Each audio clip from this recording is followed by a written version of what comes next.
So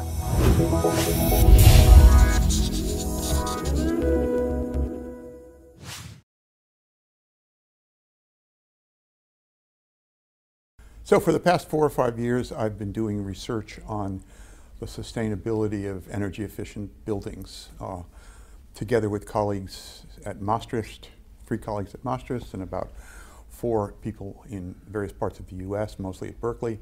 And we've developed a kind of research program on this general topic. And the first series of researches was to try and establish and understand the value of a label for sustainability that's awarded, that can be awarded. A building owner can apply for a label because his building is energy efficient. And so the question was, so what? Is it profitable to do so?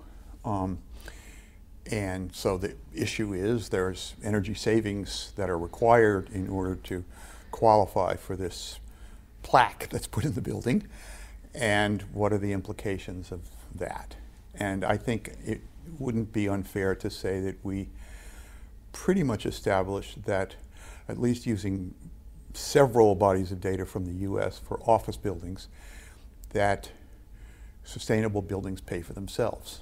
That is to say, they're higher profit, or they sell for higher asset prices.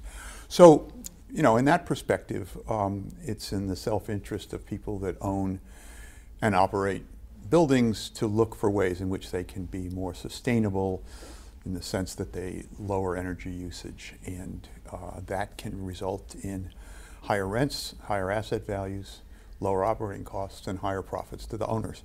That's probably the fundamental.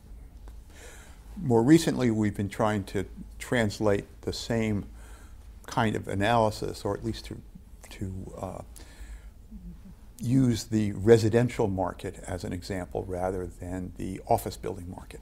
And that's a much harder problem, of course, because people have grannies, people have teenage kids, small infants, so their demand for electricity is going to, and heat is going to be much more varied. And they live in much more heterogeneous houses. And there are also some who are pretty rich and some who are not very rich, and that affects their demand for consumption. So we are starting now with a body of data from sales in Holland, in the Netherlands, to try and establish the extent to which more energy efficiency is capitalized in the selling price of buildings. And we have a companion project that's underway in Sweden asking the same kind of question. And we're looking around for other places where we might be able to reinforce the same question. Another piece of work that I've done together with some colleagues in Singapore is to try to evaluate the rating systems in Singapore, and in particular to ask which components of the system which rates buildings are most profitable for developers, and which are the things, if you are a developer with a constrained budget, you would put the most resources into first, and does it save energy, and how profitable is it? So that's a set of things that I've been working on for the last 4 or 5 years. It started by happenstance here in Maastricht about 5 years ago when I was on sabbatical from Berkeley, and you know, we had a long lunch, and this is what happened. Do you think the sense of sustainability is growing in the world, or are this only on a few places? Well, in a political sense, it's just too hot to handle. I mean, you know, if you would never, an economist would never let on that he had any interest in sustainability, because it would brand you as being a crazy. And so we came in as serious skeptics. I mean, my Maastricht colleagues are finance professors. I'm an economics professor, and we were saying, what's going on?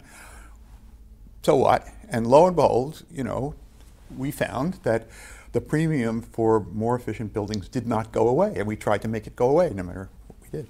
So, you know, in some sense, I think there is a wave of support for sustainability.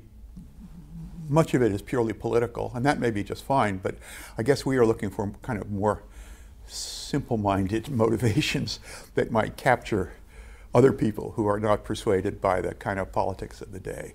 It's very, very hard to tell somebody that greenhouse gas is going to kill their great-grandchildren, you know, but it's much easier to say that if you make this investment today, it's going to be in your narrow interest in 2 years.